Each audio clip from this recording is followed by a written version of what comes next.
একেই তো কেক বানায় খাওয়ালাম, তাহলে আমার শাশুড়ি কেন বাদ যাবে, তাই না? শাশুড়িকেও তো খিলাইতে হবে। যদি মা হতো তাহলে কি খাওয়াতে না পারতাম? খাওয়াতেই হতো। মা হলে তো সবার আগে মনটা বলতো যে মা আসতিছে, আগে খাওয়ায়। তাহলে শাশুড়ির পদে কেন অন্যটা হবে? তো শাশুড়ি যেহেতু আসতিছে, যেহেতু শুনছি আমার বাসায় আসবে, আমি সবাইরই কম বেশি কেকটা বানাই খাওয়াইলাম, তাহলে শাশুড়িকেও একটু খাওয়াই, তাহলে ভালো লাগবে, নিজের কাছে একটা ভালো লাগবে। তো যাই হোক, এদিকে আমি কেক বানানো শুরু করে দিয়েছি। হ্যালো, আসসালামু আলাইকুম, সবাইকে কেমন আছেন? আশা করি ভালো আছেন। এই যে আমি কেকের ডোটা আগে বানিয়ে নিয়েছিলাম, নেওয়ার পরে মোল্ড করে এখন কেকটা ঢালে দিয়ে চুলার মধ্যে দিয়ে দিলাম। দিয়ে আমি আসে দেখতেছি আমার কেকটা হলো নাকি, তো জানালা খুলে দিলাম। আগে জানালা খুলে দিয়ে বিসমিল্লা করে হাত দিচ্ছিলাম আর দেখতেছিলাম। আলহামদুলিল্লাহ আলহামদুলিল্লাহ, অনেক সুন্দর কেকটা হয়েছিল। তো এটা চকলেট কেক বানাইছিলাম। চকলেট গানাশ টানাশ কিছু দিব না, এমনিতেই বানাবো।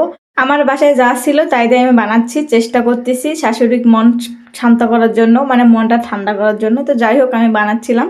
তো আমার কেকটা হয়ে গেছিলো, কেকটা আমি নামাই নিলাম। নামাই নিয়ে সুন্দর করে উল্টায় দেখতেছি আমার কেকটা আবারও পুড়ে গেছে। তো আর কি করব, পুড়ে গেছে তো কিসে, একটু পুড়ে গেছে, গতবারের মতো পুরোটা পুড়ে যায় নাই। মনে হয় পরের বার একটু জাল জোরে দিছিলাম, সেই জন্য হয়তো বা পুড়ে গেল। তো যাই হোক, এবার থেকে আরও সতর্ক থাকবো, আরও ভালো করে বানানোর চেষ্টা করবো ইনশাল্লাহ, আল্লাহ যদি রহমত করে। তো যাই হোক, এদিকে কেকটা আমি দেখাচ্ছিলাম কতটা সুন্দর হয়েছে আর সফট হয়েছে। তো দেখে বুঝতে পারতেছেন, তো আমি তো নতুন কারিগর, আমি সেভাবে কাটতে পারি না। আমি কাটতে কাটতে প্লেট ওইদিকে নিয়ে চলে যাচ্ছিলাম। তো যাই হোক, এভাবে আমি কাটতেছিলাম, তিনটা ভাগে ভাগ করছি আমি। চেষ্টা করতেছি ভালো করে করার জন্য, ভালো কিছু খাওয়ানোর জন্য আর কি। সবাই মিলে যেহেতু খাবো, সেই জন্য ভালো করে জিনিস বানালো ভালো। কতটা নরম তুলতুলে হয়েছে হয়তো বা দেখে বুঝতে পারতেছেন। তো যাই হোক, এদিকে আমি একটা একটা করে তুলে নিচ্ছিলাম, যেহেতু ক্রিম দিব একটু আগে থেকে আমি ক্রিমটা ফেটে রাখছিলাম। ওটা রেখে 2 দিনের জন্য ফ্রিজে রেখে দিছিলাম, কারণ আমি জানি আমার শাশুড়ি আসবে, সেজন্য আর কি। তো যেহেতু সবাই রে খাওয়াইছি, তাদের কেন খাওয়াবো না, এটা অন্য রকম হয়ে যাবে। তো যাই হোক, এদিকে আমি কেকটা বানানো শুরু করে দিয়েছি, মানে ক্রিম মাখানো শুরু করে দিয়েছি। ক্রিম না দিলে তো আমার মেয়ে খেতেই চায় না। তো যাই হোক, আমি ক্রিম দিচ্ছিলাম, তার মধ্যে আগে দিয়ে দিচ্ছিলাম পানি, মানে সুগার সিরাপ মিশিয়ে পানি দিচ্ছিলাম, যাতে কেকটা ড্রাই হয়ে না যায়, নরম তুলতুলে থাকে, সেই জন্য আর কি। সেটা তো সবাই জানে, আমি নতুন মানুষ, আমি আর কি শিখাবো আপনাদের। তো যাই হোক, আমার ভিডিওটি ভালো লাগে অবশ্যই কমেন্ট করে জানাবেন, কেমন হলো তাও জানাবেন।